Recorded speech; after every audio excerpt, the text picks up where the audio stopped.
Hi guys, and welcome to Phaseshift devlog number 7. This version was all about creating a new city track, focusing on asset creation, materials, textures, just making the city track look really good, with a focus on making sure the actual track itself was quite fun to play.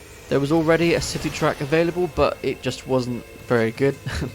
So I thought I would do some research on what makes a good city track, especially in regards to environments, what kind of things are available and you can see when you're driving around. So I did look at a lot of research materials, things like Extreme G, Grip, and just any really cool cyberpunk cityscape in the game, to be honest. So I initially worked on the track, wanted to make sure that this was as smooth as possible. I did some prototypes around this track, and the initial prototypes sort of showed a lot of jaggedness. The suspension on the bikes would be fully taut, it would be shaking around, especially on the cinematic cameras. It was really obvious that these suspensions were like on the limit. So I managed to trace it down to my geometry. So I'm creating the tracks, or the ribbons I guess you call them, in Blender. So I'll create a small section, I'd texture that section, and then I'd use the array and curve tool to bend and copy this section around this path, which seems to work really well. But I've noticed if there's an aggressive incline or decline, the suspensions will suffer for it.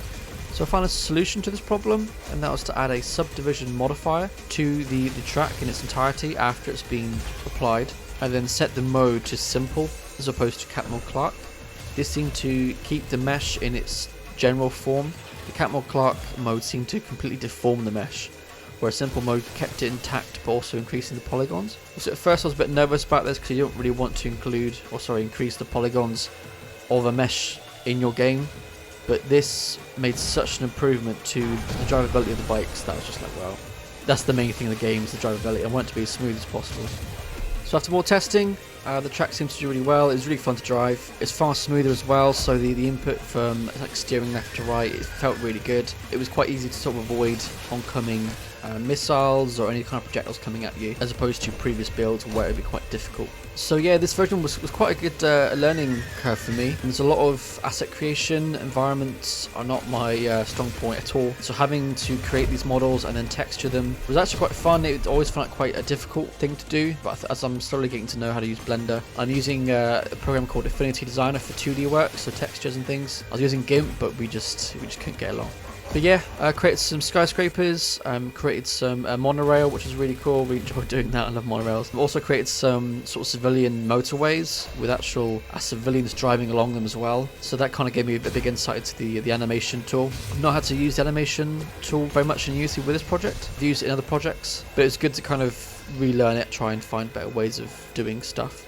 Also experimenting with 2D art as adverts on the track as well. There's not a lot of like advertisements on the track yet. A lot of them are kind of placeholders at the moment, or not even there. But further in development, when I actually create some more kind of advertisements, like in-game advertisements, they'll go on the city track as well, help kind of make it more dense and make it a bit more of a living, breathable world as well. Another thing, also create a tunnel. The tunnel's always been something I've been kind of scared to do.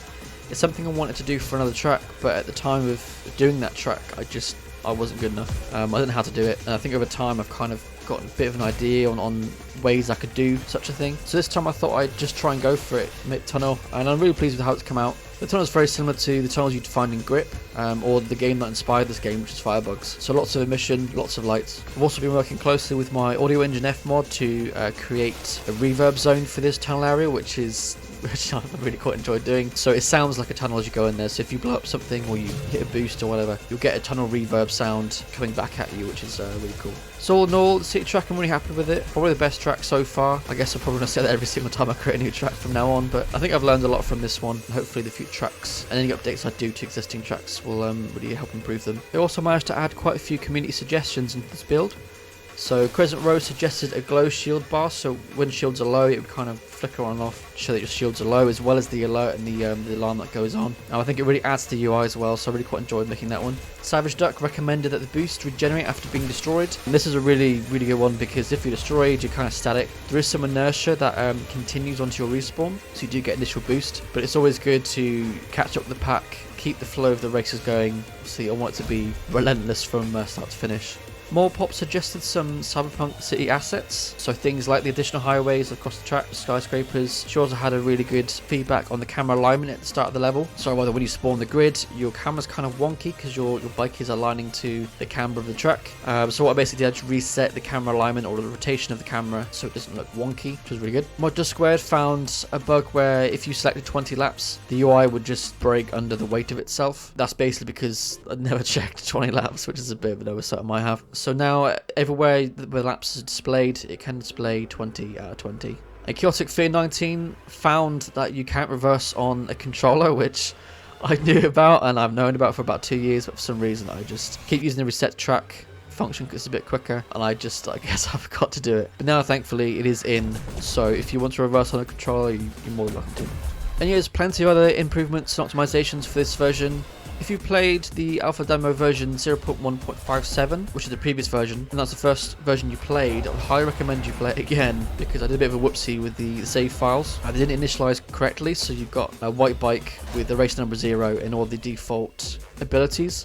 With the demo build, I did kind of want a particular loadout because it's a little bit more fun, and also give you a different bike with a better livery on. So hopefully that should give you a better experience of Phaseshift. Something I didn't actually know until recently, because if you played the 0.1.56 version, you'd be absolutely fine. So just how it is. What's new for Phaseshift? Well, the next version is going to be focusing entirely on user experience. This is kind of like polishing up the entire menu UI stuff. I'm aware of a few clunky issues with the menu, some animation weirdness and stuff. I think I fixed a lot of it with this version that I've just released simply by deactivating the mouse. I do find it better to navigate these menus with a controller or a D-pad. That's something I'll add in with the next version as well. I do intend to participate into the Steam Next Fest, but I do want to make sure it's a really nice, really well polished demo, and yeah, add some new things into an improved and updated demo as well. If you enjoyed this video, please consider liking, subscribing and following Phaseshift or Bubba Studios on any